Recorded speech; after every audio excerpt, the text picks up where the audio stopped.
And just to make people salivate, and I've told people this because I'm never ever going to talk about it. I already designed a Fallout, and nobody's seen the design. I didn't even tell Leonard the design because if it ever gets made, I will know it's a coincidence.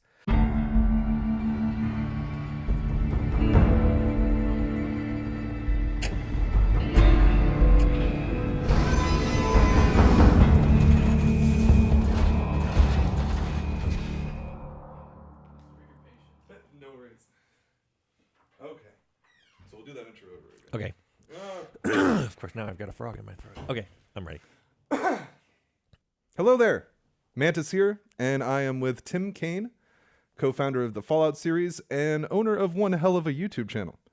But today we are going to get to know him a little bit better because I'm a tremendous fan, and I'm positive that you will be too. Tim, it is nice to meet you. It's nice to meet you, We've Patrick. had a few difficulties, but we're getting through it. What I'd asked you before was a lot of people talk about the late 90s, early 2000s with you. A lot of people want to know about game design.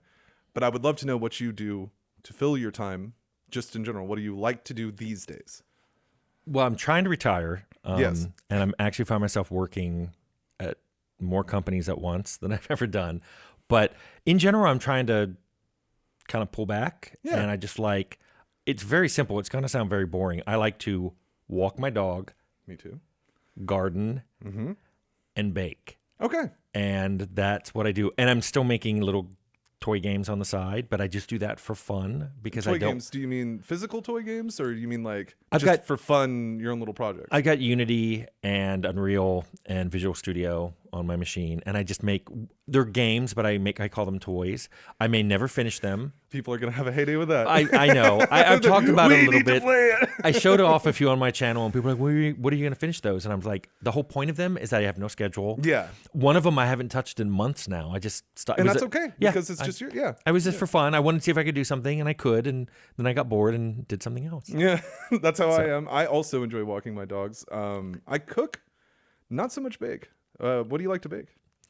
Chocolate stuff. Yeah. Anything chocolate. I have a chocolate blog, but I haven't updated it in a while. Oh, I used to keep track of every chocolate bar or piece of chocolate that I ate since 1993. really? I used to write down where I got it. Are you serious? Yep, So, where I got so it. you're serious about your chocolate? There's actually a blog. It's called Chocolate I've Known. Okay. And I think I linked to it. fantastic. I linked to it in the About section of the YouTube channel. I'll have to look at that. I never noticed that. But it passed about 2,000 chocolates. And I think in about 2000, I stopped updating it regularly. I used to do it multiple times. We used to have chocolate eating meetings at the Okay. office. And I just tell people, hey, I brought in a chocolate bar from Madagascar. Come by at 3 and we'll eat it. That's so cool. I imagine that depending on which region you get the chocolate from, it's vastly different. I introduce people what's called single origin chocolate when Okay. it's grown in. Usually it means one country. Sometimes it means one county. One time I found a bar from a single farm. My goal was to find a chocolate bar from a single tree. Okay. Never got that. Okay. But That's when I really was neat, though. when I was really good at it, I could taste a piece of chocolate and guess the cacao percentage to within about 5%. That's insane. People didn't believe me, so they'd bring in unwrapped bars and go, "Do it," and I'd be like, What's "This is 55%." That's amazing. I didn't know you were such a It's- chocolate fiend. It's just like a hobby. That's neat. Yeah. I can't think of anything that I have that much like distinction taste-wise with. What's ironic is I have an older sister who chocolate triggers migraines, and I'm just like, if I was like that, I would just have a migraine all the time. Yeah. But- Because it wouldn't even matter. Just Yeah. shove it in there But anyway. I eat a ton of chocolate. Yeah, and That you could were- almost be something You were I talking do. about no sugar, no flour pumpkin. A few years ago, I went low carb, and I found really good sugar substitutes and flour substitutes, and now I need to do make that. things. Well, it was more of a doctor going, Tim, there's too much of you. And I was like, all right, I will come by less Say no often. more. I'm getting there myself where I started doing pro wrestling training Wow. because I wanted to stay active. And when I was a kid, I really liked it. So I was like, hey, I'm going to train to, because I met this guy randomly. I went to go meet Mick Foley. I don't know if you know who any of these people are, but he was Mankind. Was he on Hot Wings? He was I on watched- Hot Ones the other day. I watched I met that him right episode. before he went to go do that. Okay, so I actually he was wearing a shirt and he does something for the Wounded Warriors, and he auctions the shirt off, and I paid like $1,600 for the shirt he was wearing. But because I Wow. went to the Wounded Warriors, Yeah. I ended up donating it to the wrestling school that I'm going to because I thought it would look better on their wall than Wow. just crumpled up in my room, you know. But I started going to this wrestling school because back in the day when I was a kid, I was like, oh, I love wrestling. I'm going to get in. And everybody says, well, it's choreographed and it's not real. And I will tell you one thing, man, I am getting my ass kicked there. Like I've done maybe 4 classes, and every single time I do it, the next day I can't walk. I'm 35. I couldn't walk. Aren't you worried about breaking something? I am, actually. I'm very worried about it because there's a maneuver. When somebody does something for real to you in that industry, they call it shoot. Oh, he shot a suplex on me, or he did this. And that means that they did it for real. And the trainer was worried I wouldn't go over him on a suplex. So he shot a suplex on me, and I landed like on my side. And I got all rattled, and I just laid there. And he's like, are you still an injury? I was like, no, I might not be for me, but I'm going to keep coming back to stay active, you know? So, but the cardio and staying active, because I sit at home and I do YouTube all day. Yeah. So getting up and actually doing something that's like, What I got, I didn't know this until I got one, but I got a yellow lab, and apparently they come in 2 varieties. There's the couch potato, and then there's the one that thinks it's an Australian cattle dog. Oh, nice. That looks like a yellow lab, and that's the kind I got. Oh, nice. So she needs 4 or 5 walks a day, and they're I'm like, fitness okay. machines, man. Yeah, they and really are. She doesn't let you miss it. She'll like come to you and be like, we're going. And it doesn't matter done. if it's pouring rain, which in Seattle is frequent. She doesn't care. She doesn't care. They It don't can be care. hailing, snow.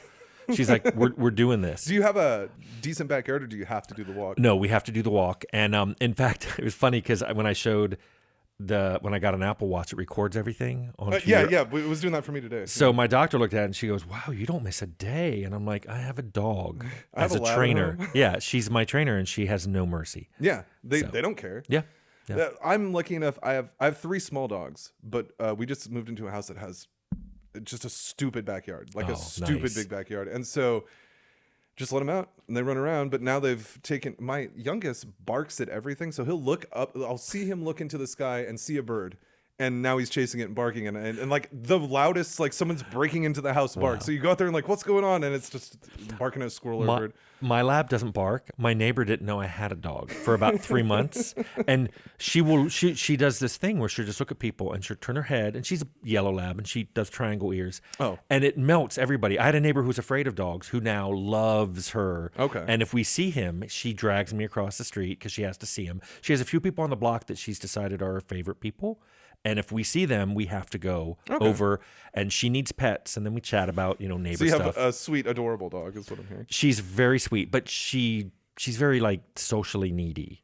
Okay. So Mine are like the opposite. Like they bark at everything. If anybody comes over to the house, they won't stop barking at all until they leave. So. no, she'll show you where the valuables are, fix you something to Here you eat. go. Yeah. Yeah. Come she's on not. in. She's not that kind of dog. Well, yeah, no, it's like we'll have a relative, somebody like a relative or a friend come over, and I, without exaggeration, from the minute they step into the door to the minute they leave, if they move even just one little move, the dog's. But one's a Chihuahua, one's a Pomchi, and the other one's like a mutt mix with a. I always say it wrong, but I think it's a Boston Terrier Blue Heeler. So he's just loud. But, I'd still probably pick them up and carry them around. yeah, and that's what I tell people to do because that makes them stop. Like if you just pick them up, then especially the palm cheese, and I'm sure everybody's wondering like, why the hell are they talking about dogs? What are they doing? But no, this is more interesting to me because if you do go to Tim Kane's YouTube channel, you can hear just an insane amount of information about the things that he's done before, but not so much about this kind of stuff. It which feels is- weird to stare into a camera and talk about myself. Yeah. And people say they want to know about code and design and production. And I've done all that. Yeah. And it's changed dramatically. So I How talk has it about that. changed? Well, I know dramatically, but just like, I started in 1981. Okay. I've never met anybody who started earlier than that. yeah, you were saying that. Yeah. And I mean, it was 1-bit graphics. I literally mean black and white. Okay. It was everything was done in BASIC or C, because I don't even think C++ had been invented, I think, but I don't think it was real. There was a compiler for it. We were doing games that ran on cable set-top boxes. I mean, it was very bizarre. I wrote art tools. I was a 16-year-old kid in high school, and after school, I drive on the Beltway around D.C. from where I lived in Alexandria to Tyson's Corner, where I went to an office building full of adults, and I'd go in a little back room and I just code an art tool for. There was an artist named Catherine, but she went by Cat. Okay. She'd be like Rear, and she was fresh out of college, and she would tell me what she wanted, and I would make it do it, And And you just knew how to do that at that age? well, the reason I got hired was a couple years before our high school had gotten Atari 800s, and I loved them, and I would stay there all like really late. Yeah. And Mind blowing, I'm sure. my mom was like, "What if I got you one of these?" And we really couldn't afford it. My family was not well Well, they off. weren't cheap either. No, and my parents had divorced, and it was a thing, and we didn't have any money. Yeah. But my mom said, "What if I got you this?" She always helped the kids at 16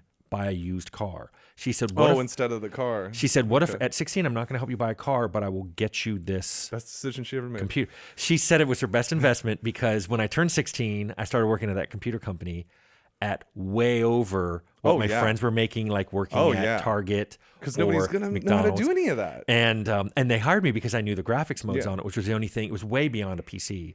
And that pretty much paid for college. That's how I paid for college. Wow. And I worked there during college too. So every summer I'd work there, and then that's what I used to pay for school. That's incredible. Yeah. So it was a good investment. So your first gaming experiences started with the Atari then?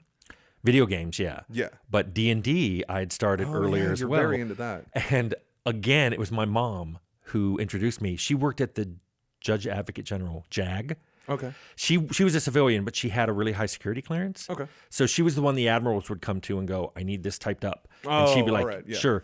And one day she came home and she went, "Hey, the boys at work are playing a game." And by boys, she meant captains and admirals in the Navy. So we went over to one of their houses for the weekend, and I played D&D with my mom and these Navy officers. Your mom played those too? She did. She didn't pay much close attention. Yeah, but she'd still try. That's At cool. one point, we were having combat, and she was talking to one of the admiral's wives about chili recipes. Oh, wow. And I'm like, "Hello, there's a dragon. Mom, throw the dragons." spell." Yeah, but it was all I would talk about. So I got she got me the basic set, and then I started buying the AD&D books were just coming out. This was in the late 70s. Okay. I mean, I'm old. Yeah. And they were coming out, and I just couldn't get enough of it. So Okay. between having that Atari 800 and playing D&D, high school was kind of like I did that on the side. Okay.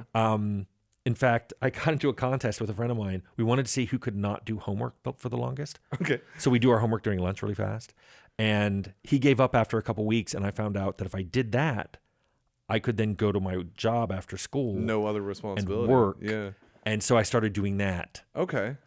I just didn't do my homework when I was in school.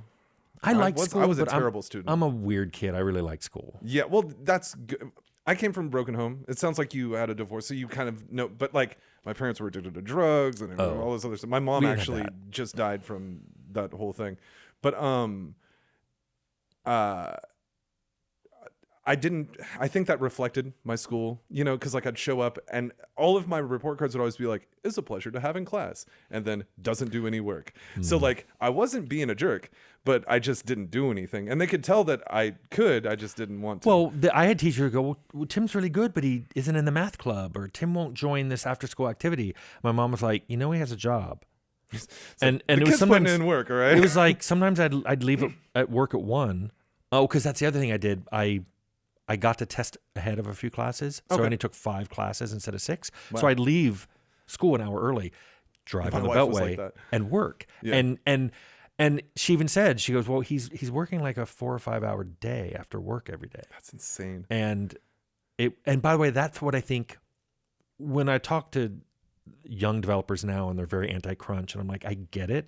It's just not in my nature not to put in a lot of hours. Yeah, I just put in a lot of hours all the time. Yeah. In fact, somebody said, Well, and some people work that way too. well, all the people I knew, they're like, we're retiring. Why do you have multiple clients and you're making a YouTube channel? And I'm like, I don't know. I got bored. Well, literally YouTube got is bored. fun. Like you can sit down and use that as a hobby. It's story time. Yeah, exactly. I was lucky enough for it to be turned into a job. Had it not been, I don't know where I'd be right now, if I'm being honest. Like, I don't know what I'd be doing in life because... There's some really cool stuff on YouTube. And I have an ulterior motive that I revealed after months of doing the my YouTube. God. I want people watching my channel to learn how to make games and then make games for me to play. Oh, there you go. Because I'm explaining games how I like them made. So if a few people start making those kind of games, it's win-win. Yeah, win-win for you Yeah, because I you're get- inspiring what you I get can more then play. non-linear RPGs, Yeah, no great, kidding. I win. Yeah, no, I can totally see. Wait, so well, because I got I know jumbled I in my thought derailed process. you. No, I just got jumbled in my thought process.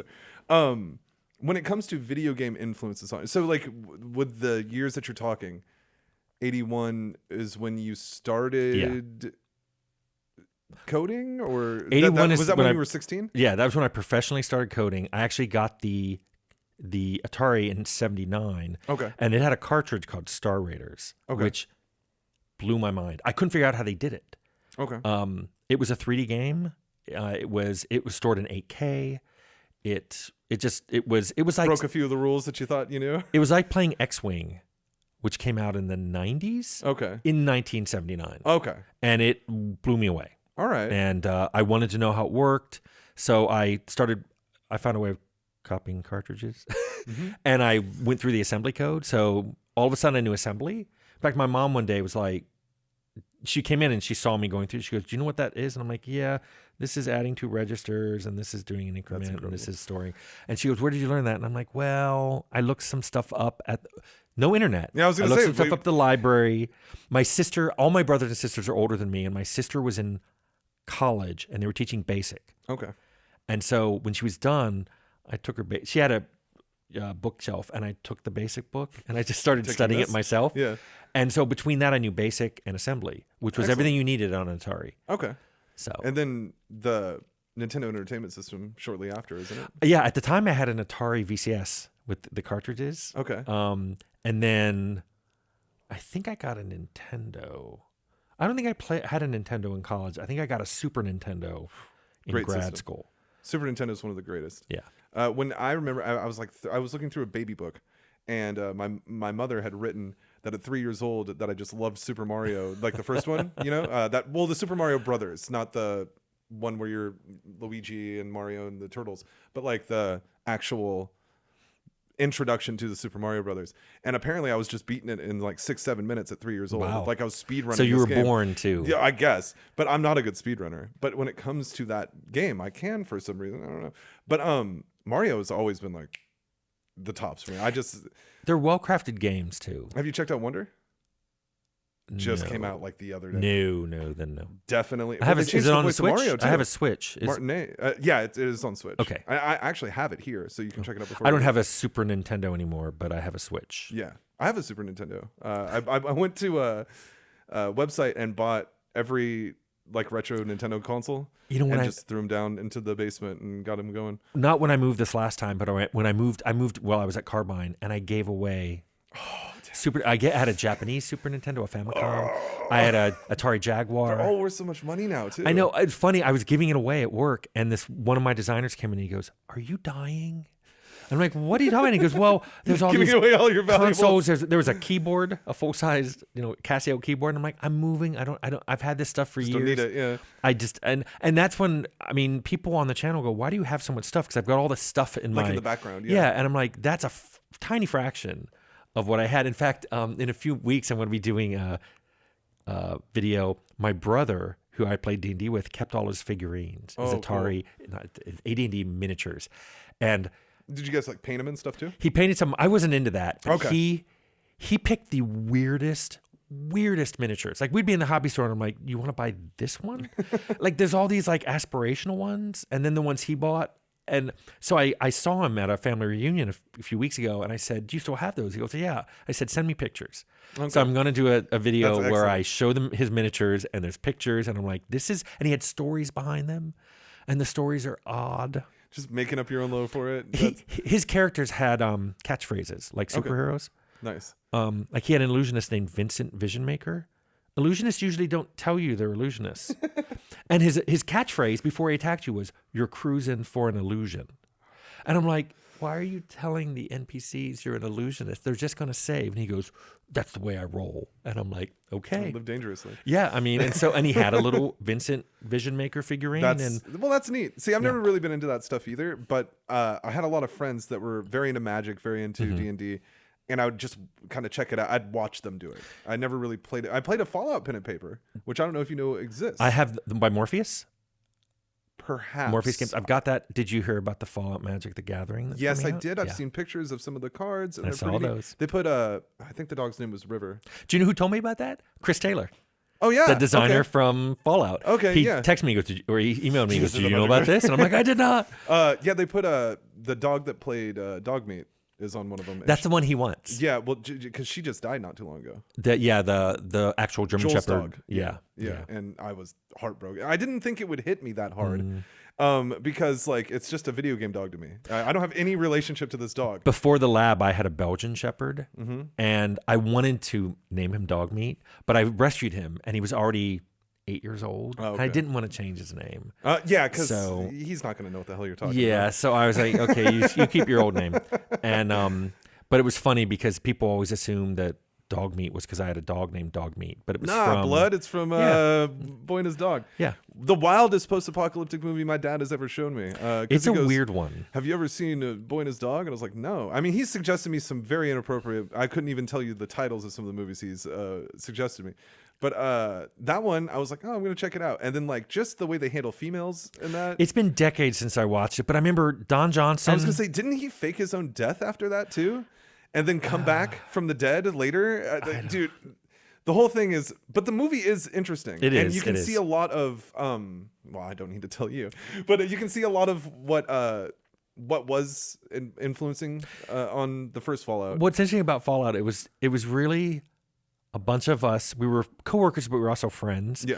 We hung out all the time. We watched movies on Thursday night. We had this thing called Thursday Night Thing, TNT. Awesome. And we would watch movies, MSTs, all these different things, and bits of it would make into the game. And what was interesting is we were off in the corner. No one really paid attention to us, Yeah. especially after the D&D license got purchased. Because then everybody was on the D&D Yeah. games. They're like, we're going to make all the money. And I'm like, okay. And we were off in the corner. And I'm going to make my literally, time travel game. no one paid attention to us until, I would say, 2/3 of the way through the game. Probably 2.5 years into the making of it. People started going, what are they making?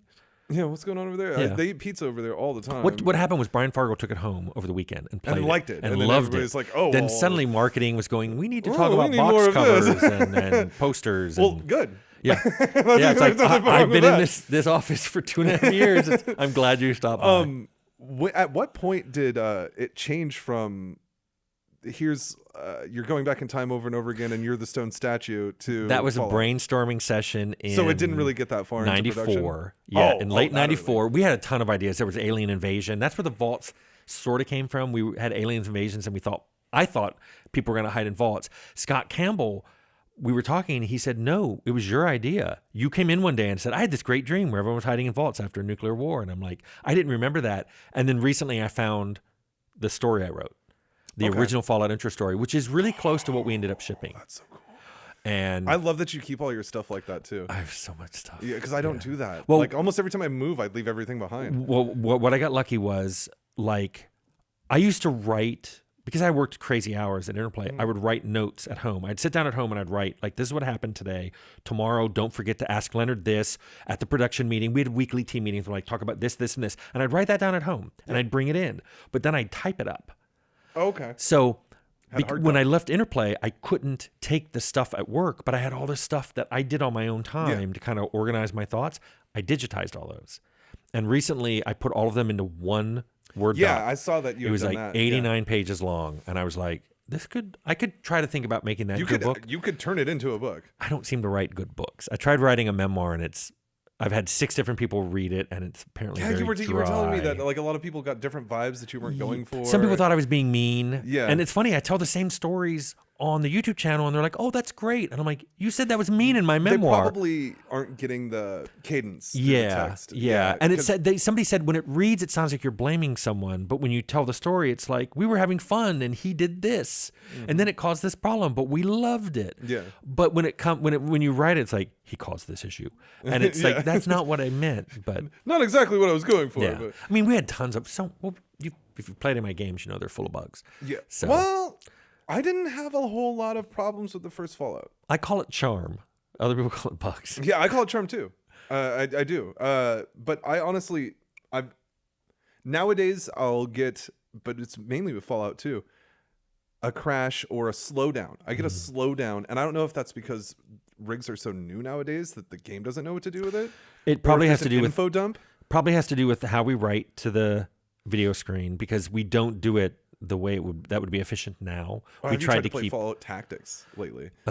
Yeah. Because it's tied to frame rate, and so the random encounters happen every every time you move on the world map, you get a random encounter. And also, if and you can change it, but it's there are games that get tied to frame rate, and then the physics don't work right if the frame rate goes too New fast. Vegas is one of those. Because I got an Alienware not too long ago, and I was running New Vegas. I was doing a live stream of it, and I tried to go through a door, and it kept warping me to the other side of the map cell. And I was like, "What's going on, guys?" And then someone in the chat goes, "Your frame rate is too high. It's gonna cause problems. Yeah. Go get it capped down to 120 at least." And then actually the 120 fixed it immediately. So that's been good. But no, with Fallout 1. Like, well, again, mainly with Fallout 2, if I go to New Reno sometimes, like the whole screen slows down where like the character's like, I can't, and I'm like, well, this is a brand new computer. It has to be the game doing something, a leak or something. I don't know anything about anything technical.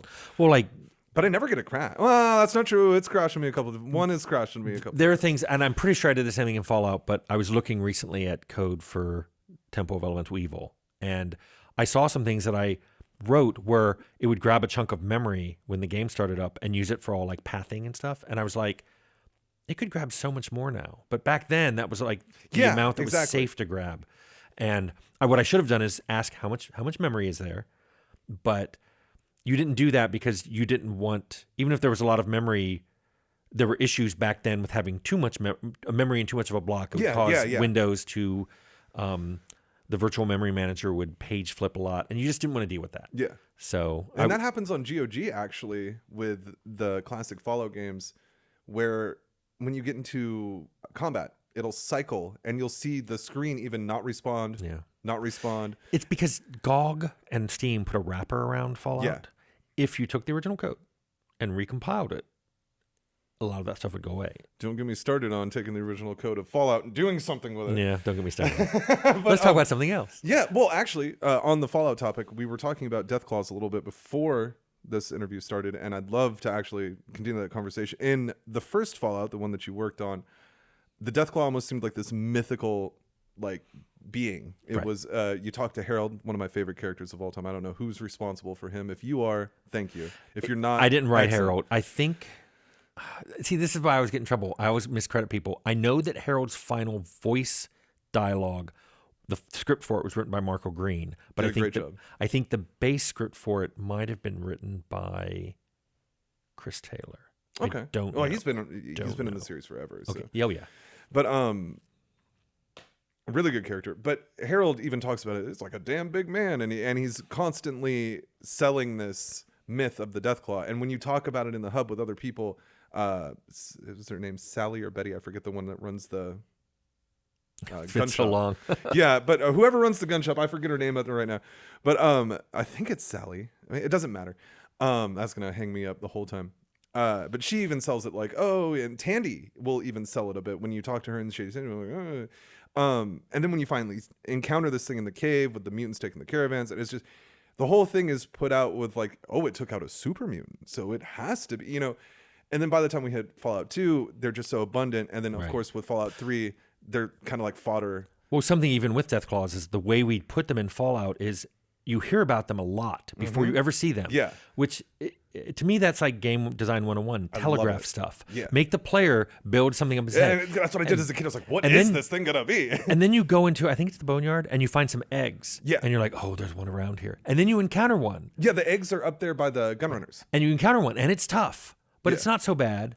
But then when you go back, you find out that wasn't an adult. That was a baby one. And you're like, that baby one, I took all those bullets from my, minigun. And you're like, if that was a baby, what's an adult like? Yeah. And you find out.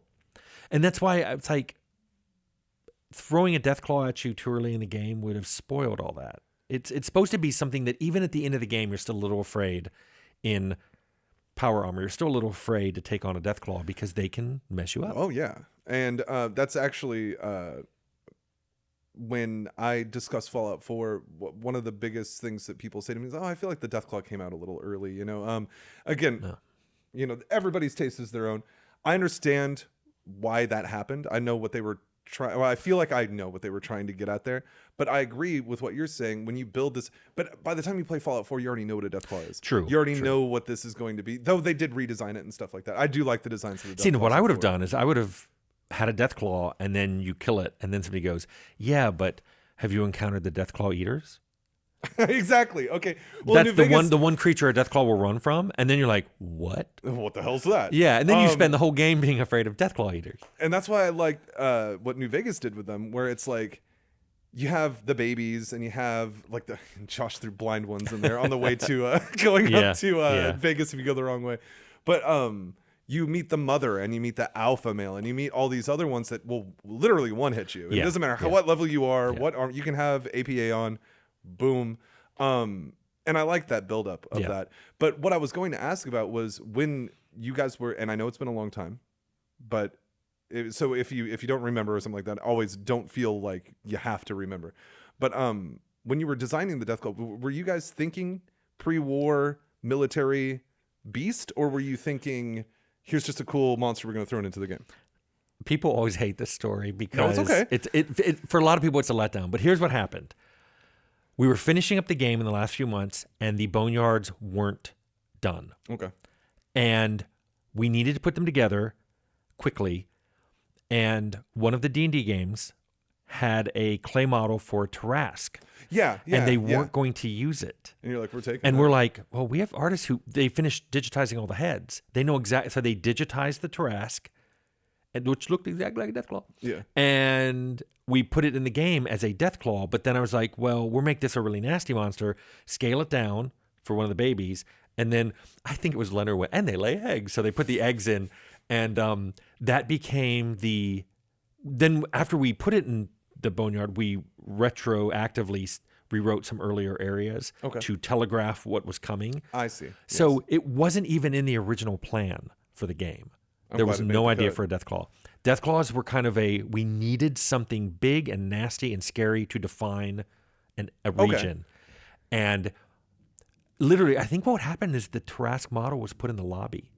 Okay. And I've seen pictures. Somebody of it. walked in and went, "What's that?" And they found out it was a model from a game that wasn't being used, and we took it and digitized it and then put it back in the lobby. Yeah, because I've seen the Deathclaw model up somewhere, and that's actually leads into another good question I had. I have always told people that watch my channel and follow me and whatnot, I would pay a high price for one of those clay busts if they still exist. I don't know where they are. You don't know where they are? I'm on a hunt for one of those. Doesn't matter who it is. I worked on Fallout 2 for about the first 4 months. Okay. And then I left. And the last I knew, they were in Scott Rodenheiser was the one who made the original heads. He had what put an them amazing job he did. Yeah, he put them in storage. That's what somebody said in my comments. Like, they're probably just sitting in storage somewhere. And then all I know is when Interplay finally turned the lights out. I mean, they still exist, but when most of the people I left, know what you mean. Yeah. people were taking things, but no one had access to that storage. Okay. So Good. I don't know if they got thrown out. I don't know if someone eventually went in there and took them. What a I don't shame know that would if they just got left there and then eventually, some landlord opened it up and said, "What are these stupid Now, things?" Are they? They're about that is this so big. awesome. There's a picture somewhere of Scott Rodenheiser digitizing. Yeah, and I've seen a couple of pictures, but they're very small pictures, so it's hard to discern. They're maybe about the basketball scale. sized, I think. That's incredible. Because they wanted to do, they're made of clay, so they had to get the detail in with their hands. So cool. And actually, one of the things that people are most surprised when I tell them is that those are clay figures. When you see the talking heads in Fallout 1 and 2, I don't like saying Fallout 1 either. I know that you. I never say Fallout 1. Yeah, I would say the Fallout. original Fallout or the classic. For Fallout. me, we were working on Fallout. We were Team Fallout, Fallout, and then Fallout 2. Yeah. So, but I know it confuses people because I say Fallout. They always go, "Which Fallout?" I'm like, the first one. Okay, but I get Fallout 1 and FO1. And I understand. Yeah, it's not bad for somebody to say that, but I personally agree with not liking saying it because it's not Fallout 1. It's Fallout, like you said. Yeah. Yes. But now that there's a Fallout series. Well, because there's also like Fallout First and the premium 76 thing. So that could also cause some confusion. Oh, yeah. It's not going to, but it could on paper if you called it Fallout 1. Fallout 76 I thought was going to cause confusion because it's like it went from Fallout 4 to Fallout 76, and I'm like, I've had so many people be like, well, where's the other, where's 5 through 75? Yeah. Where they all go? And I'm like, I don't know, man. But then, of course, we have the Xbox 360 and the Xbox One. Are you do you got one of those at home, the Series X? I do. Yeah, I love that console. It is great. And that's pretty much, I switched from playing, I hurt my leg in 2019. Ooh. And yeah, it was weird. I ripped a ligament, but not all the way. And I got That's even worse. yeah, it was right the left leg where it enters the body. Ooh, no, So no. it really hurt, and it couldn't. Well, it wasn't ripped off. They didn't want to do it wasn't fully ripped off, so they didn't want to do surgery. But it would take a long time to heal at my age, and they basically said, take it easy. But like lying down made it hurt. The best was sitting kind of reclined. But they said walk occasionally, and of course I had the dog, so I was like, should we walked every day? So I didn't want to sit at my computer desk. That made it worse. So I really got into console gaming in 2019 because that's all you I need to could sit do. a little more comfortably, and that's all you can really. I think they this year's been really good for that console. I don't have anything against PlayStation or anything. I mean, a lot of people are. I think both have great stuff, but I think that Xbox really jumped up in the, hey, we're going to start taking that seriously now when it comes to exclusivity. And Well, in Game Pass, I don't want to discuss the pros and cons because there's pros and cons. Yeah, I love it, though. For customers and developers. But it's if you are the kind of person who likes to dabble with lots of different games, the idea of paying monthly for Game Pass and then just new stuff flows into your library. And see, like me, I buy a game if I want it. That's just me. I know other people aren't because like they may that. go off Game Pass, so you may eventually want to buy them. And like there's this game, Medieval Dynasty. It's like a survival medieval game. I've only played a couple hours of it, but it was on Game Pass, and I was like, I'm not able to sink a bunch of time into this, but I'm gonna buy it now so I can later. That's one of the reasons. The reason I don't talk about the games I'm playing is I don't want any of it to feel like an endorsement. And also, I sometimes play games I don't like. Yeah. And I had to privatize my Steam account because people were looking at my Steam account and seeing how many hours were in games. Quit. And some of them, first of all, it's a little creepy. But second, some of the games had a lot of hours and they were assuming I must have loved them, not realizing. That's not always the case. Sometimes I play a game and I'm like, oh, that's a feature I always wanted to implement. I'm going to deep dive into this game, which I don't care for, but I'm going to play that feature for literally dozens of hours. I want to know how the UI works. I want to know how it progresses. I want to know what it's like at the start of the game, middle of the game, end of the game. I want to know everything about that feature. And that's why I'm playing. But all they do is look at my thing and go, he's got 80 hours in that game. He must love it. He must love it. Yeah, no, there's a couple of games for sure. I have a couple 100 hours in, and I wouldn't recommend them. So I'm right there with you. Yeah. Let me think here. Might be cut there, but let me. Yeah, we're still doing good. Get my train of thought back here. I derail people. Yeah, no, it's not you. It's I've weaponized ADHD. Like it's brutal. Oh yeah, giving myself a little. When it comes to Fallout 2, you said you had worked on it for a few months. Is there anything in the game that we would see as players that you know for sure? Oh, I implemented this or did that. I did a lot of work on the den. In fact, it's Great one place. area. Chris Avalon and I had a disagreement. I put the ghost in the den, and he was like, "No, take her out." And I'm like, "But I like Chris. it." And his argument, which I now agree with him now. Tim in the '90s said, "No, I'm putting her in." But Tim now in the 2020s is like, he was right. Fallout already has a lot of stuff in it. You don't need to jam more stuff. You didn't need to jam Supernatural into it. Yeah. In fact, Fallout 1, whenever anyone had a really crazy idea, excuse me, that we wanted to do, we threw it in a random encounter. Okay. So like, Oh, that makes sense. aliens are in random encounters. Yeah. There's a TARDIS in the random encounter. There's a Godzilla footprint in it. Yeah. But they're in the random encounters, which were designed to be sort of a wink, wink. Yeah, non-canon, break the fourth like, wall. yeah. Look at it. We're being funny here. But and they all had that feeling about it. About the only thing that was weird was you could get the Red Ryder BB gun in a random encounter and then take it with you when you left. So it was fourth wall breaking. Well, but the then it fuzzy went back in painting, the too. game.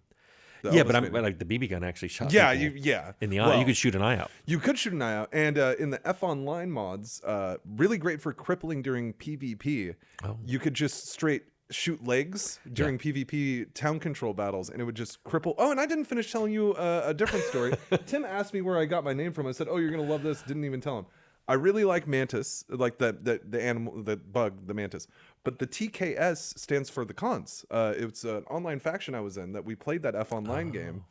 And so, back in the day, you would put your clan tag at the beginning of, so they, for some reason, and a lot of them are foreign and like in Europe, but they would put the lowercase s for T, the K, cons, or, you know, in the lowercase s to pluralize it. So it's, but moving on from that, with Garl and his version of the cons in Fallout the first, Fallout the first, Fallout 1. Fallout the first. Fallout Junior. They kidnap Tandy. They so like Vault 15. And Tim told me I know a lot about Fallout lore. So by the way, everybody, that's an endorsement. He knows more than me. I don't. He says that, but I feel it's only because I studied what he did. But in Vault 15 was like this multicultural melting pot, from what I understand. So you had the Vipers and the Cons, and obviously the Vipers, and there was another group. Didn't really make it into Fallout, the first Fallout. There was the Cons and the Vipers, and I guess Shady Sands, because you would have Iridish. That's where Iridish came from. It is Iridish. Okay, so I said Iridish, and then people said it's actually Iridish, and I said, I always said Iridish. And I believe Tony Shalhoub introduces himself as Iridish. Oh, okay. I wish I'd gone to his voiceover. I only made it to David Warner's because I just didn't have time. I love Monk. Retroactively, I would have been starstruck. Well, even at the time, I was looking at the list of people we were getting back then, and I'm like, how do we get these people? Before that? Oh, he'd done a lot of things. Yeah, and then he was on Galaxy Quest the year after Fallout came out, because wasn't Galaxy Quest in '98? I wouldn't know. I just remember Clancy Brown, and we had MacGyver. Yeah, you did a MacGyver. What's the name? Shit, I forget his actual name. I know. But Killian, and such a hard ass in the game too. And we had CCH Pounder, and I was like, I wanted to go because I wanted to tell her how much I loved the X-File episode she was in. Okay. And it was like I basically fanboyed out at these, but I only got to go to David Warner's. And who did he play? He was Morpheus at the cathedral, too. and he it's funny because he came in, and I was there with the voiceover director. We had Jamie. I'm so bad with names. His name is Jamie, and he just looked at me and goes, "Jamie, I'm playing evil again." And I was like, "You do it so well." And he's like, "One day I just want to play a hero." And I'm like, "That's not today." Not today, buddy. And he went in and he played it so well. No, this is one of the best voice acting. Well, he gave a rendition, and I'm like, "That's flawless." And then Jamie goes, "David, I know you can do it more. I want to see those walls dripping in evil." And he went, and he did it again, and it was even better. And I was like, "How did that happen?" And that was the take that we used. That's amazing. But it's cool when you can get performances out of people that you didn't, we had an awesome voice director, and then Fred Hatch, my assistant producer, he kind of took over, and he would go up there every day with the scripts. That's so neat. Sometimes, because some of the scripts we literally had rewritten the night before. The introduction got rewritten the night before. And you talk about a good voice acting cast. Ron Perlman doing that is just perfect. And he apparently really likes it. He could have read the phone book, but yeah, it would have been great. But yeah, exactly. But no, when Fallout fans approach him nowadays and they say, "Oh, I really love Fallout," he's like, "I really love Fallout too. That's one of my favorite roles I've done." We got some really good compliments on Fallout and in Arcanum, and even recently in the Outer Worlds, we had Worlds is so was good. it Deborah Richardson? No, that's a you and Leonard joint, isn't it? Yeah. You guys, that's just a passion project, isn't it? Yeah, we wanted to do one of something. my favorite games, by the way. Thanks. We wanted to do something. Now, we were told make it casual. So some people go, "Hey, you dumbed it down." I'm like, we were told to make it a casual game, but Leonard wanted to do something with a lot of societal commentary, and I wanted. Well, he did, and I wanted to be silly. Yeah. So what we did is the two of us were like this, but a perfect example is Spacer's Choice has two taglines because we both liked what we wrote. He wrote "Taste the Freedom," and I wrote "It's not the best choice. It's Spacer's Choice." Yeah. And the publisher loved that second one, but I'm like, Leonard, this is they ran with that. That was a lot of the marketing, actually. Oh, that one. Yeah, and it's funny because it's based off of Simpsons. Yeah, well, a lot of the stuff that you've done is, and I love that. And old Wacky Packs. You're probably too young to know Wacky Packages. I don't remember Wacky Packages. I showed them off. I've got the book, and I've got all my old cards from when I was a kid because my mom threw nothing out. But there were these cards that looked like real products, but they were modified to be silly. Okay. So instead of Crest toothpaste, it was Crust. Okay. And it showed some guy smiling and he had gross teeth. And I was like, that was my inspiration for like all of everything in that, all the corporations and all their products. And they're making a sequel, correct? They are, from what I understand. I'm involved because they I'm doing different things, but one of the big things is like, could you make more products for the game? And I can't talk about what it's about, but they needed more stuff. And I was like, sure. And it seems funny because literally what that means is some days I'm sitting in my home office by myself going like this. And I'm just making myself laugh. Just Beavis and Butthead. Yeah, it's so stupid. It would look so stupid if you filmed it. But then I send them in, and they're like, "Oh, we like 1, 3, and 8," and sometimes it's they think about how it would be said. So sometimes they're right back and go, "We really like these products. Could you make a jingle?"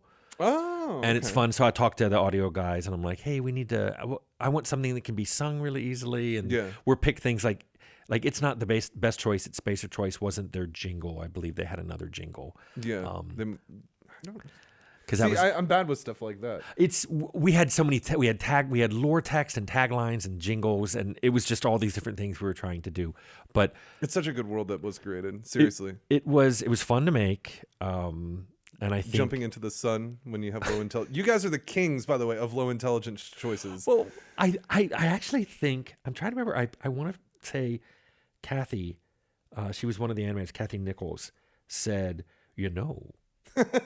because I was saying I love the dumb character. We've got all these dumb dialogues. I wish we had a dumb ending. And she went, I could do something with that. And she came back with the ship flying into the sun. So then we went back and the ship trying to warn you about it too. Yeah. Of like, by the way, don't do I know that. what I'm doing. Nah, like, man, shut up. Are you sure? Are those the correct coordinates? I know what I'm doing. Are you sure that's right? All humans will die. Did you calculate all those quaternions in your head? Yeah, I did. I'm super good at that. And your character's an idiot.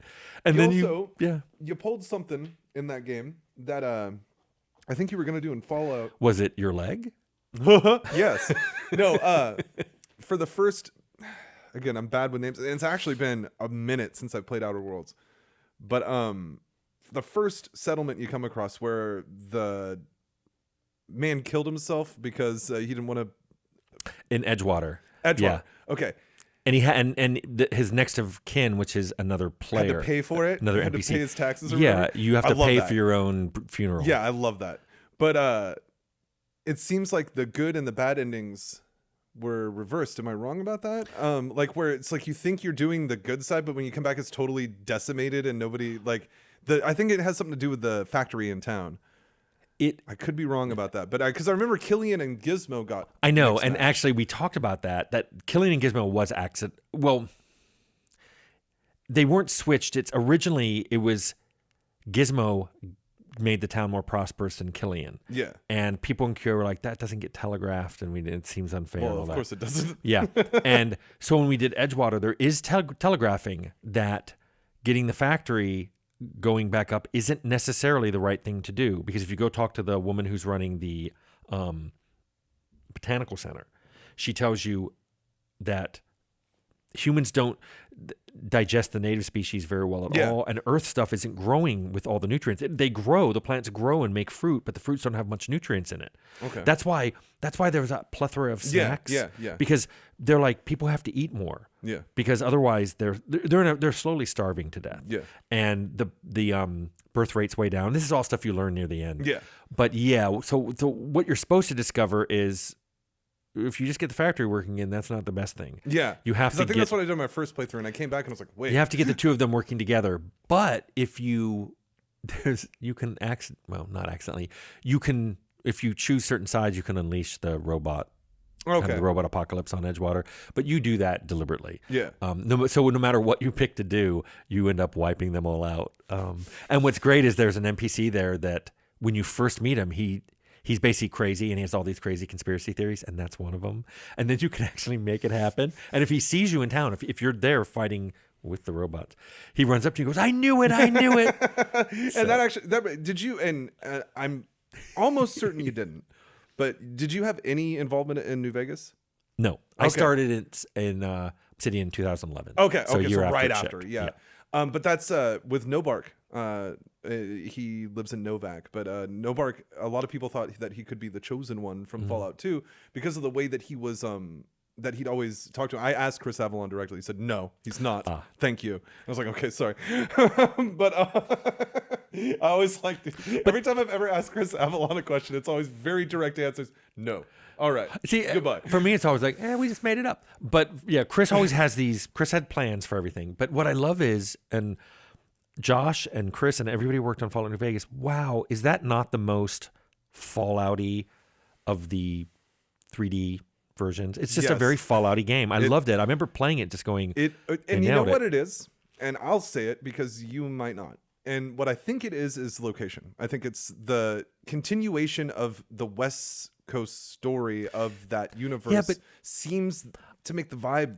I grew up right outside DC, and so when Fallout 3 was set in DC, I was super they're excited, great. No, and I that's not what I'm loved saying. it, and I was like, "This is really cool." But when I'm talking to a super mutant up at Black, or I guess you wouldn't do it at Black Mountain, but when you hear them talking and they're like, "Oh, the Master," and they start talking about that, I'm like, "The Master!" Like, oh my god! And it makes sense because you're not that far away from LA. But when I see super mutants in DC, I go, "Well, what the hell are they doing here?" Or when I see Brotherhood of Steel in DC, I'm like, "What the hell?" Now again, as I've said many times before, Bethesda owns Fallout, and they are free to do whatever they want with it. I have no problems with it, and they make great games. Fallout 3, loved it.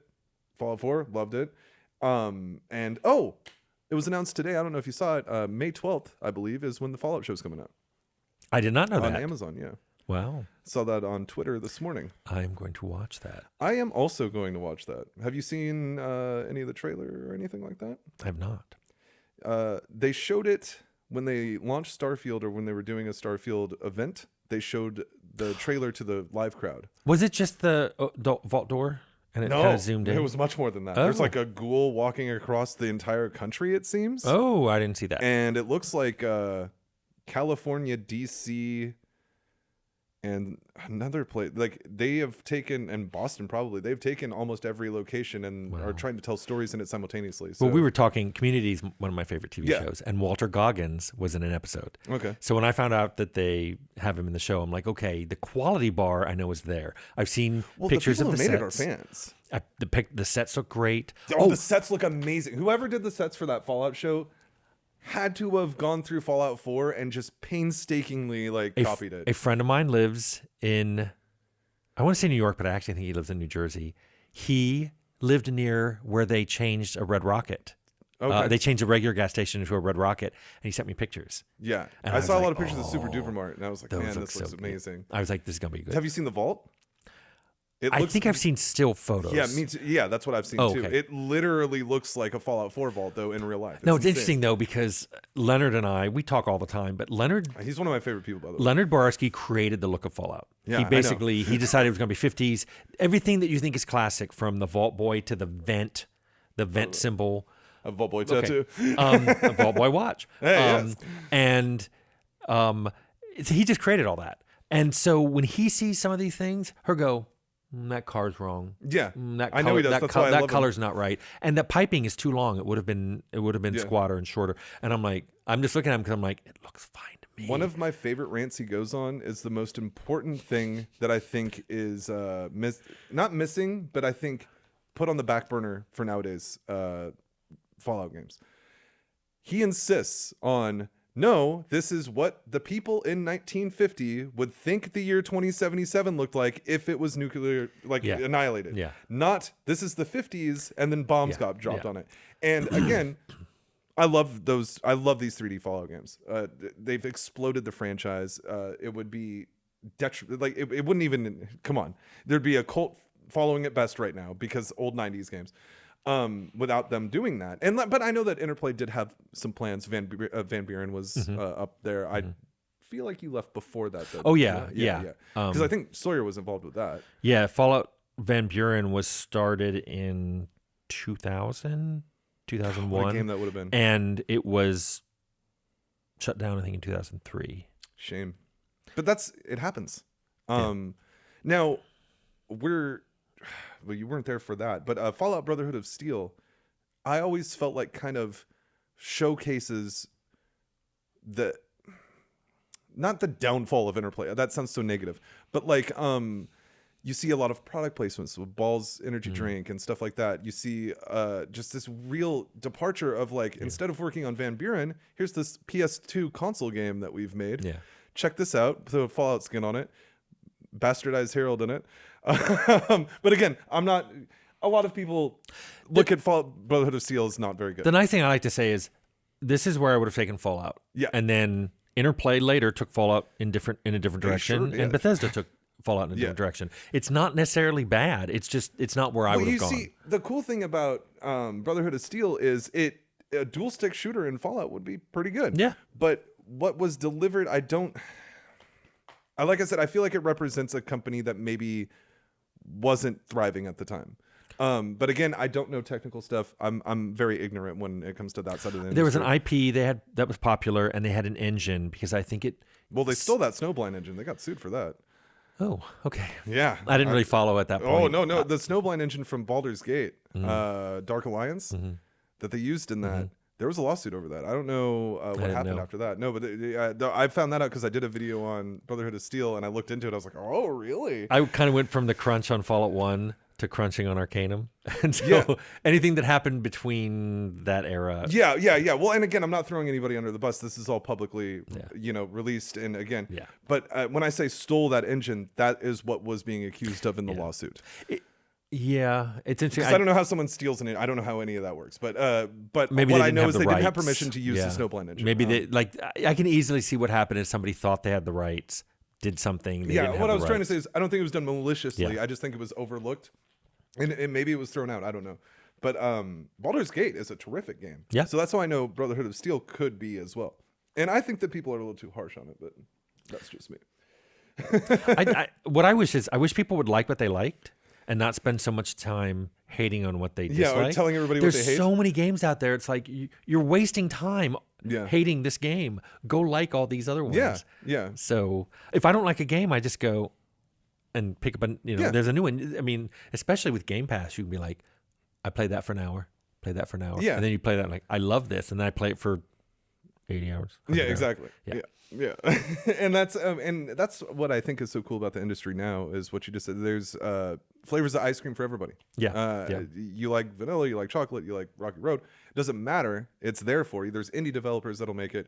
Oh, and that also reminds me, there's mods for your game, Fallout.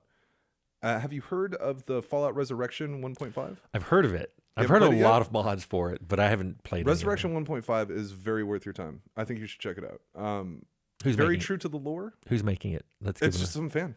I'd have to look at who it was, but I'm pretty sure it's just some fan. And it's already done. It's been out. He's finished it years ago. I did a playthrough of it on a stream one time. So is it Fallout remade in a new engine? No, it is.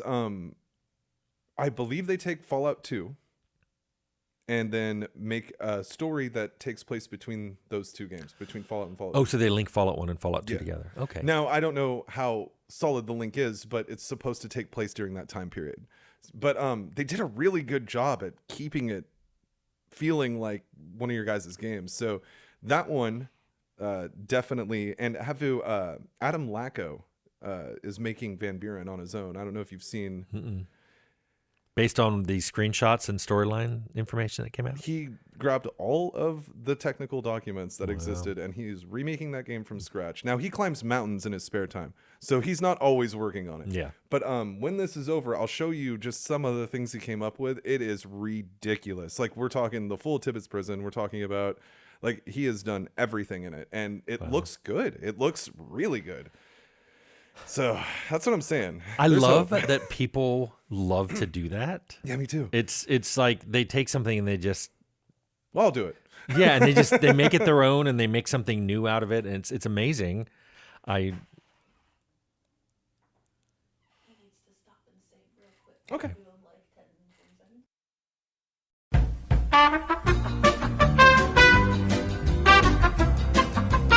seconds. I grew up in a really weird environment because I grew up right outside DC. So my high school was filled with people from all over the planet. But most of them, they were American kids of parents who had grown up somewhere else. Okay. So like, here was my D&D group. A kid who was born in Ethiopia. Okay. He wasn't black.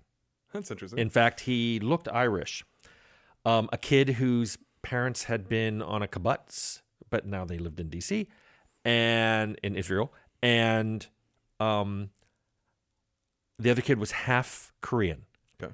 And that was my D&D group. But what's weird is talking about it now, people are like, wow, that sounds like the United Colors of Benetton. And I'm like, that was just my D&D group. Yeah. To me, that was just a standard day at school. Yeah. And because I was so close to DC, there was a lot of people who worked at agencies or worked at they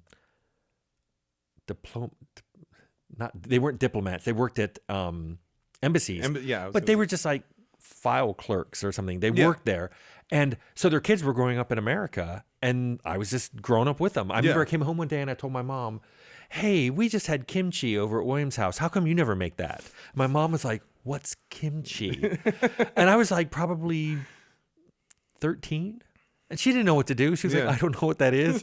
If you can get the recipe, I'll Dig a hole, try Mom, to and put the cabbage in there. I'll try to do it. And I said, well, you can buy me something called oodles of noodles, because that was the only ramen Okay, I love ramen. that was available. Sapporo Ichiban had not hit the States, but oodles of noodles existed. And so I'm like, well, let's get some of that. But she didn't know where I got all this D&D terminology and talking about robots and all this. To me, I think to my mom's point of view, I just spoke another language. Yeah. But she enjoyed it. Okay. She used to say she loved how different all of her 5 kids were. And we all were wildly different from each other. And that was fun for her. It was like a show. Okay, no, that makes sense. So when I came out to her, I even said that. I said, remember how you said you liked how your kids were so different? And she went, uh-huh. I said, well, let's test that. Guess what? Yeah. What do you mind discussing what age you were when you did that? Oh, I was... Because you said you didn't do it 30. back then. Oh, you were in your 30s. Oh, yeah. I was... And had you known your whole life? Sort of. Okay. It's funny. Among my gay friends, we talk. There's 2 kinds of gays: gays that knew and gays that figured it out. Okay. I was one of the ones who had to figure it out. Okay. My husband always knew. So it's interesting because we talk about childhood experiences and they were very different. But for me, what it was is from like 93 to 2003, I worked 12 to 14-hour days, 6 to 7 days a week. And I call it my lost decade because I had no idea what was going on. So I didn't do anything but work. Yeah. And after Temple of Elemental Evil came out, and it didn't do as well as I'd hoped, and I'd really put a lot of stuff in there, and I'd tried a lot of things that were new. I tried writing. Turns out maybe I'm not that good of a writer. I can write in small doses, but I can't write dialogues. I hate writing scripts for my videos. I hate it. I can't write dialogue that makes it sound like a normal person would say those words. I understand, yeah. And I finally said, okay, I've got to not be at work 24/7. And so that's why I went on Match.com and went, what's going on here? That's a good looking architect. and the rest is history. But that was kind of when, I told my mom, I told some of my brothers and sisters, and it was fine. It's like, I'm looking back, I'm like, what was I worried about? But I understand what you were worried about though. But the one thing that people don't understand is they think coming out is an event. It isn't. Once you do it, it never stops. It happened recently. I was at a new dentist, and I gave her my card, and she went, well, you're not, this card is the insurance isn't in your name. It's in your spouse's name. I need to know her name. And I went, his name is Robert. Yeah. And she went, and the woman who was filing behind stopped and looked, and they both just looked at me. And I'm like, oh man. Well, and what is it? Wasn't, it was. It was just more, like caught him off guard. Yeah, they weren't expecting that. Yeah. And so she went, okay, and she typed it in, and then everything went through. Yeah. But happens constantly, over and over again. You'll be at a restaurant, a waitress will go, "Oh, are you 2 brothers?" No. So it's just to me it is like, I understand why, because this idea that they have in their head of what a traditional situation is. But I treat it like my mom had really severe arthritis, and it was so severe. She had it since before I was born. She was actually told not to have me because of the arthritis. So her hands were very crooked. Okay. Sometimes little kids would ask her about it, and you could tell their mothers were like mortified. Yeah. But my mom was like, "No, it's fine." And she'd explain that her knuckles were swollen and it hurt. Yeah. And one time it happened in the pool, and the little kid was like, "But why are you in the water?" And she goes, "Well, sometimes swimming helps it hurt less." And the little kid was like, he was probably like 5, and he just went, I like swimming too. And then he swam away. Yeah, exactly. And I'm thinking, okay, he knows what arthritis is now, and he's 5, and there was no judgment about it. He just saw a woman whose fingers were curled. What's going on there? What's going on? Oh, it's arthritis. Okay. Nothing to be scared of, nothing to be, he asked a question, he got an answer. And I always thought my mom was really cool about being. This is who she was. Yeah. This is yeah. this is who she was. And she even used to tell people, like, my mom didn't really have our sense of humor. All my brothers and sisters, we all share a sense of humor. My mom didn't have it, but she liked it. She enjoyed it. But I can't remember my mom ever even telling a joke. Oh, wow. And I'm like, do you get some of the stuff I do? Like, I showed her some of my games. I did not show her South Park. Did you? So, yeah, that makes She sense. saw every game I made, but she did not see South Park. And I was like, Mom, I'm never going to show you that game. And I have reasons. Had she seen the show ever? She might have. Probably in I passing. doubt if she'd tune into it. Yeah, but I said, but Mom, I like- made a South Park game, and for reasons that should be clear to you, I'm never going to show it to you at all. Like, I showed Fallout to her and then to my grandfather because Ink Spots were my grandfather's favorite band. It was such a good call. And you guys don't want to set the world on fire first, We right? did badly. And then, how does that work? So, like, you called the record label? We or, called. There was somebody in marketing or like who did that for us. They called EMI, who had Yeah, the rights. I was going to say, or the music group. And EMI said it was some large amount of money. And it came with a lot of other things, like you can only use it for so many years and it can't be on the disc in any way that can be readable and all these things. And we're like, let's not do it. And it was interesting because Gary Plattner, one of the artists, we'd kind of given up and he went through these discs we had of old that Charles Dean and our audio director had said, here's a bunch of old timey music. And he found Maybe. And he showed it to Leonard, and Leonard loved it because not only does Maybe work for the intro, it works great at the end when you get kicked out. It's not a spoiler for 25-year-old. No. When you're walking away from the Not on this vault channel. and it's saying, maybe I'll think of you. It's not the old world. It's not you thinking about the old world. It's the vault people thinking of you. You saved them, and they kicked you out. Yeah. So it's got this That's why double you always meaning. take bloody mess. yeah, just so you can at least have your revenge on the I guess on with the bad overseer. karma, it happens too. And also, it turns out somebody on QA discovered if you hit attack, the attack button, you just go really fast. All those you can, speedrunners do that to get through the combat. You can get an attack in on the overseer. We actually knew that before it shipped, and I remember telling Greg Baumeister was the lead then, and I said, "Look, I'm not going to take that out. If they want to work that hard to get revenge in on the overseer, let them figure it out." Yeah. So then somebody discovered it a while after we shipped, and I'm like, "Yeah, let them have it." Let them have it. And then at that point we said, "But if you take Bloody Mess or I think it's bad karma. I could be was wrong. it? I want to say it was Child Killer, but it might have just been really heavy. Child Killer? Okay. Bad karma. People wanted me to bring up that specifically. Why horrible people? Okay, well, the Vault Boy drawings.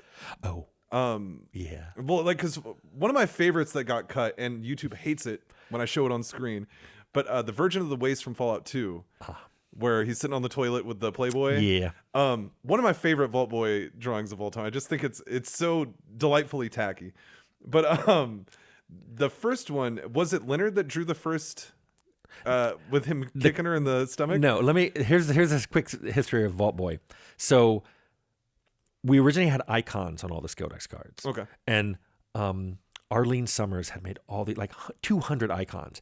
And I went to Leonard and I'm like, I don't know if it's my colorblindness. My colorblindness was really kicking in. My family has congenital adult onset colorblindness. So no. I wasn't colorblind when I was 16 and I started in the industry, but by the time I was in my late 20s making Fallout. That's even worse because you know what you're missing. Oh, I remember colors I can't see. Oh, that's so sad. I went to Leonard and I'm like, I don't know if it's my colorblindness, but some of these icons look the same and I can never tell. Even when I look at the icon, it doesn't bring up any connotation with the skill. He goes, yeah, I'm worried about that. He goes, I have an idea. He goes, the Monopoly cards, Mr. Moneybags or Money. Yeah, I think that's right. Yeah. I want to make a character like this. And he drew something and I'm like, oh, that'd be cool, but we need hundreds. And he goes, well, let me go talk to George Allman. George Allman was another artist, but he had cartooning skills, inking skills. And George looked at it and goes, I get what you're trying to do, but let me show you how to do the ink weights. So George modified the ink weights to the fine. So Leonard drew the initial one, which pretty much was it from my untrained eye. George changed the ink weights to the final, what you see now. Okay. And then a third artist, Tremel Ray Isaac, he Big fan. was then tasked. We're like, Tremel, we need a couple hundred of these. And he goes, what do they look like? And I'm like, see all these cards? All the lore had already been written on them. Read the card and then draw something appropriate. T-Ray did those. So he did kicking her in the stomach? Yeah. Now, for Fallout 2, I think Brian Menzie, I don't know if it was T-Ray and Brian Menzie or just Brian Menzie, but I know Brian Menzie got pulled in to do a lot of those too. So But I don't Leonard know. drew the first Vault Boy, though. Yes. Yeah. And he showed it to me, and I loved it. And what was weird was Steve Jackson Games didn't like it. They did not like it, and we were so truly shocked. And I remember thinking, but we've done a couple hundred of them, and they're perfect. And not only does everybody like them, everybody really, really, really likes them. Marketing was like, oh, we've got our mascot. Yeah. And it was strange because there were other things he didn't like, but I just remember Leonard was like, we can't change these. We Yeah. can't go back to an icon. We've already tried that. We have nothing to replace this with. And we have 200 of these cards. And T-Ray's like, I'm not drawing anything else. Yeah, no kidding. Yeah. And I'm like, I don't want you to draw anything else. So Yeah. that was a weird situation. Honestly, I think one of the best things that happened to the series was GURPS getting the Yeah. axe one way or the other, because then you get the special system and you get Vault Boy and you get all these things that are really iconic to the series. It's interesting. Leonard has a theory that some of the best things that happened on Fallout were the results of something that at the time we thought was catastrophic. Yeah. Like we lost the original designer, Scott Campbell, Okay. because he left and he had an opportunity and he took it. And I'm like, go for it, dude. But then we got Chris Taylor.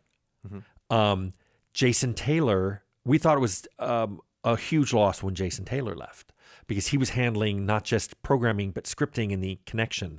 Well, they were doing scripting for Starfleet Academy. Okay. And I'd hoped that guy get hired because he and I were both wizards on MUDs. Oh, okay. And yeah, weird connection. And he came on and wrote a 3D engine that was so good. I was embarrassed of the 3D engine that I wrote for Fallout. Because originally I had a 3D engine and a voxel engine, and they were really bad. So that's why Fallout is isometric, because that's the engine I wrote that was Now, good. do you call it isometric or do you call it trimetric? I originally called it Cavalier Oblique, and everybody using else that term from everybody else called it isometric. I've always said trimetric with it. I was schooled and told it was not Cavalier Oblique. The reason I thought it was done at 60-30, Okay. and isometric is 45. Okay. Like when we went to Arcanum, I think we went to 45 degrees. Because I And is that rewrote. what makes it truly isometric? I think it has to be 45 degrees down and symmetrical, not angled. But Okay. it- Because Fallout's angled. yeah, there's rules. And then the hex system you guys built too. Between the hex engine and the 60-30, there was a guy, Scotty Everts. Scotty Yeah. put together most of the maps. It was hard. There were no tools for him to do Does that. he still work on the game? I think he Yeah, still works on he's at Fallout. Obsidian. He works Yeah. on Outworlds. He's awesome. They put a garden gnome that looks like him Yeah. in New Vegas, Yeah, I believe. yeah. Yeah. He was great. He put together, like, there were no. I watched him putting together walls in Fallout, and there are these strips that are cut out that fit on each hex, because that's the only way you can Hex detect system if is something.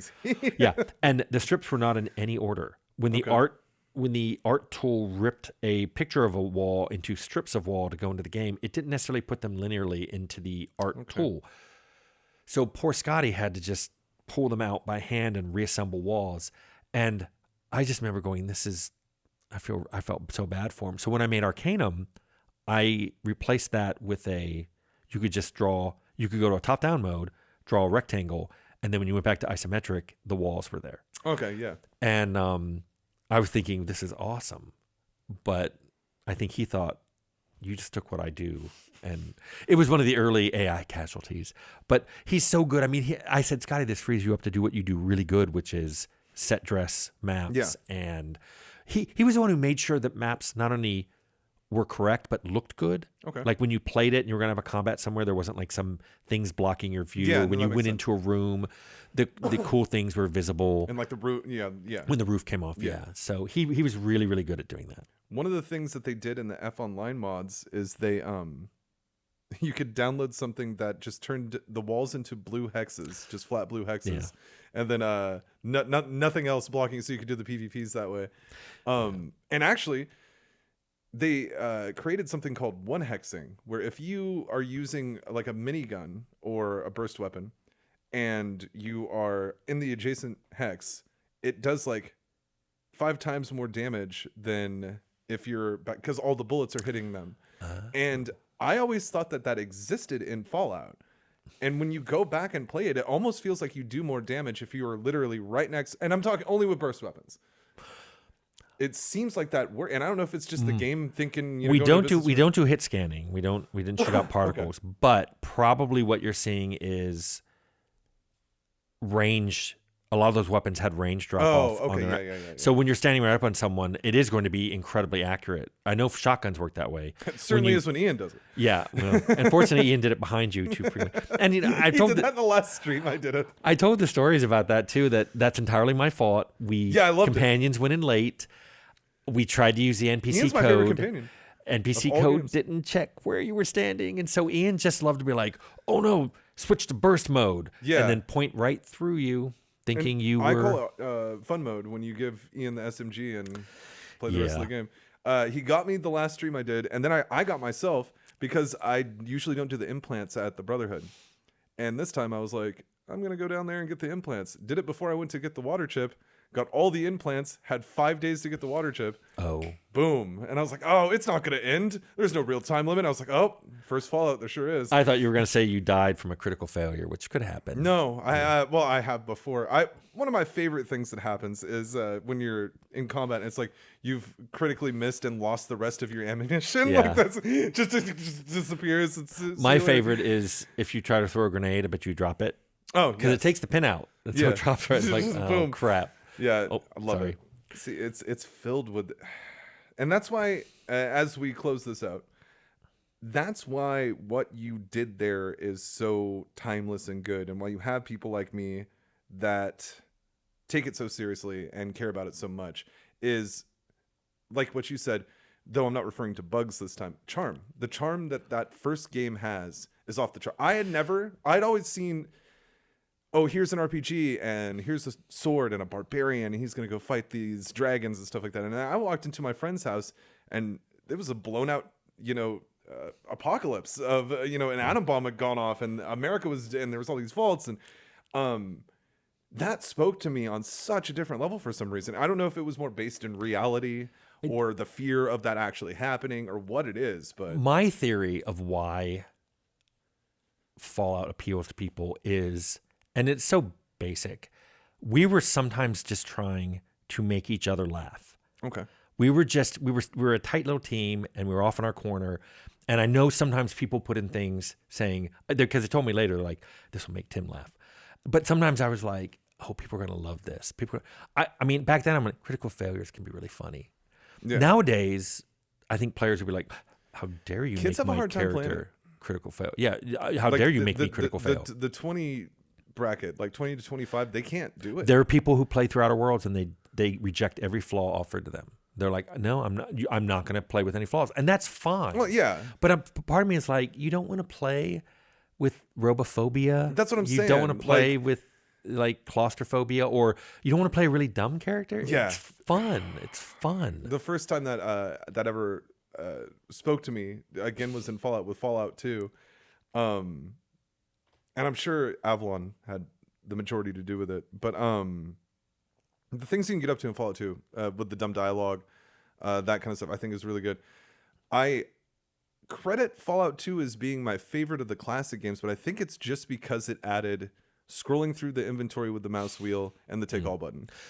I think that's the only reason I'm like, oh, There's such an improvement there. There's a whole bunch of things I wish we could just go back and have you change. seen the Fallout Fixed mod that adds all that stuff? No, but I'm sure. Yeah, Oh that's man, awesome. and they also re-added the super mutant invasion. So as you play through the game, they're taking towns, and if you wait too long, everything gets taken. It's funny we didn't do that because people said, oh, it's brutal. They found it, very It's punishing. brutal. And when it happens, they even have different tiers in the mod where it's like light super mutant invasion, medium. Some of the things I'd want to do is just say you can't have a critical failure if you're playing on easy mode, or your companions can't shoot you unless you're playing on hard mode. So in easy normal, they can't. Yeah. Just to give some way of people adjusting away from and then those. the people who like that kind of stuff can spec into playing hard or go to easy. Yeah, no, that's a terrific idea. I just think people sometimes rob themselves of a really cool experience by Well, like you're playing a saying with the Outer hero Worlds. that's not heroic. Yeah. I Heroes think with flaws are way more interesting. Yeah, well, and also it gives you something to think about, like what you said with the robophobia in Outer World, it makes you think about there's a bunch of robots over there, and I'm terrified of those. And the best part is people thought this was a bug. They're like, but I can get a robot as a companion, and then my robophobia is always active. Yeah, it's You're because you have a robophobic. robot following Yeah. you, and you're afraid of them. You're robophobic. You're robophobic. Why did you tell this thing to follow you around everywhere? That's like somebody who's afraid of spiders carrying a spider around with them all the time. Better get this tarantula. You're not going to habituate. It's going to scare you all the time. Do you have any reason on why spiders haven't appeared in Fallout? I have my own reasoning behind that. Did you guys ever think about that when it came to I monsters? used what the artist would make me. Okay. So we had a scorpion because we had a pet scorpion. We had a team those scorpion. are cool too. Yeah, we had an emperor scorpion, which was the team mascot. His name was Spud. Okay, cool. And the artist looked at it and they made a scorpion. And we had ants in 2. Yes. I don't think we had them in 1. No, I don't think so either. We From what I've seen, and Bethesda may be carrying this with the way they do theirs, but spiders at like highly radioactive sites on planet Earth build their webs in a way that cannot catch prey. It's just like straight lines. Oh, so then they die out. And then they die out. That And so makes I sense. always told fans that asked me, hey, why are there no spiders? I'm like, well, I'm pretty sure based on this information that they wouldn't. We didn't think of that. I think it was what's in the desert, Yeah. and then what would be scary if it was really, really big.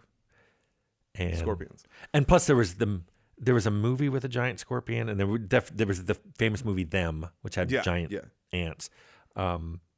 Bethesda references the heck out of that in Fallout 3 with those And- quest. And again, I that love was just us. It's like I think we may have watched that on a Thursday night thing, and somebody went, "We should put that in the game." It was Fallout was far less planned and more organic the way it was I created. understand that. Yeah. And for people wondering about lore, it seems when it comes to Tim that things were made because they were fun, Yeah. and then you just fill in the blanks afterwards. Yep. Sometimes we put something in and then we retroactively explained it. Yeah. Sometimes we realize an explanation was needed to fill in some area, and we do the explanation, and then that we were like, oh well, like people hate this story, but the Gek was put in Fallout 1's manual because we had a blank page, and Leonard didn't want a blank page, so he invented the Garden of Eden creation kit and threw it in as an advertisement, as the final product Vault Tech was working on before. Okay. And then when we suddenly had to come up with a Fallout 2 alternative, Here's this MacGuffin right here. where he's like, well, we got the Gek. Why don't you be leaving, you're playing one of your kids or grandkids and you're off looking for this mythical Gek. Yeah, to And I'm help like- Arroyo. But you just made that up in an afternoon and drew a picture, and he goes, yeah, but we're fill it out. Yeah, well, and I mean, he's not wrong. Actually, I literally agree with almost everything I've ever heard Leonard say. I think the fact that the team was all on the same page meant that when any of them had an idea, it pretty much fit. Okay. So we were cohesive that way. Since we were a cohesive team, it was a cohesive game. Sometimes you work on a game and everybody wants to do something different, and it's really hard to handle that. But I didn't realize how easy I had it as Until a you worked on project other leader. stuff. Yeah. Until later on in my career, I went, "Oh, do you mean that team gel just doesn't magically happen? Yeah, no, we just Everybody had a good thing doesn't going. love each other and want to make the same game." And yeah, Okay, so as we close out here, I will actually ask you one final question that may take a challenge. So Tim Kaine is in 1990, let's say 9. okay. And yep, young, spry Tim Kaine, ready to go. And Interplay doesn't go out. You don't leave Fallout 2. You're just working on this game. If it was completely up to you, like you were the sole guy running what's going on with Fallout, where would you see your original? I'm not talking about what Bethesda was doing or what Van Buren was or whatever anybody had working on. If it was just you with things like the Master, Right. Frank Horgan, I know you didn't have nothing to do with that. Or maybe you talked I mean, about what would I have Frank. done on a Fallout 3? Yeah, and later? well, it doesn't have to be Fallout 3, but just where would you have taken the series? Well, it would have gone 3D just Oh, because the only reason we didn't do it is it wasn't viable. Yeah. So it would have gone 3D. I would have gone to different parts of the world. Would you have gone to a different country? One thing I told people is we used to talk about, because Fallout, America was very much the jingoism of American. Yeah, Americana. Yeah. Yeah. We wanted to explore China and Russia. But even then, we're like, we don't know enough about this. Yeah. So we would have had to find someone. We would have had to do hires and go, we need somebody who really knows Russian day-to-day life and could tell us what the 50s style Russia, what did 50s Russia think the future would be, and what did 50s China think the future would be. I wanted to explore Those games would have been that. neat. I wanted to do that. And just to make people salivate, and I've told people this because I'm never ever going to talk about it, I already designed a Fallout. And nobody's seen the design. I didn't even tell Leonard the design, because if it ever gets made, I will know it's a coincidence. But I'd already thought of what I wanted to make as my next Fallout. Okay. But it's never been made. Yeah. I don't even see things going that way. So it just sits in my head. And Well, you're making a lot of papers. people salivate by talking about other countries, because that's one of the biggest things people ask me, and it's actually one of the things I'm usually against. Fallout London's coming out. Yeah, and that now- would have been cool. And well, it's a mod team is making Fallout London for Fallout 4, and apparently they just took the map the same size of Fallout 4 and remade London in it. Think of all the beautiful cities that you could nuke. Oh yeah. And do as a pretty back. I mean, No, you're right. the though. Eiffel Tower would melt and bend over. Yeah. Big Ben. You could do some really. I mean, Prague is beautiful. Sure is. Would love to nuke that. And you could do. I mean, there are some cities that would be really cool. Rio de Janeiro. Oh, that'd be That'd be a good nuke. insanely Yeah. cool. Yeah. Let's nuke that. Hawaii would be cool nuked. There was One of my that friends was wanting to work on a Fallout mod that was Hawaii. Yeah. But the thing is, I wouldn't just want to stay in the States. Okay. That's very interesting. We talked about doing a Fallout Canada because we kind of understood Bethesda Canada has too, better. with a couple of settlements they've mentioned. And we Toronto, annexed another. it. And Yeah. it even Oh, says yeah, it. sure Beginning of did. Fallout. We own it. It's America's attic. That's one So- of the craziest intros to a video game I've ever seen is when that power armor soldier walks up and does the Vietnam execution on the Canadian. We knew it was a strong statement, but we wanted. But that's what exists there. Well, Fallout is dark. Yeah. And we didn't want to pull back from it. And I said, if you pull back from the dark, then it's just the humor. Yeah. You've got to have the dark. And I think that's something that needs to be Oh, it done. resonates with you when you see it too, because first you see the Corvega ad and everything's like, oh, Mr. Handy, okay, and then America annexes Canada, clack. You're like, oh, okay, Yeah. this is what, and then it Yeah. zooms out into Yeah. Necropolis, And I'm you sure all see- the Canadians playing the game were like, hey, but like, this is a fake I've actually never heard future. any of them It's- complain about it's it. but- fake. Yeah, And also, watch out, Canada. we don't come across as good as the reason we got nuked is bio weapons were illegal, and somehow China found out we were doing FEV, and they're like, you have to stop it, and we went, okay, and all we did is move it. All we did is move it over Earth-shattering, to the what you just said. Really? Is that stuff people don't know? Well, people actually debate over who shot first, like a Oh, they Dorito do? solo thing. Oh, well, then I don't know.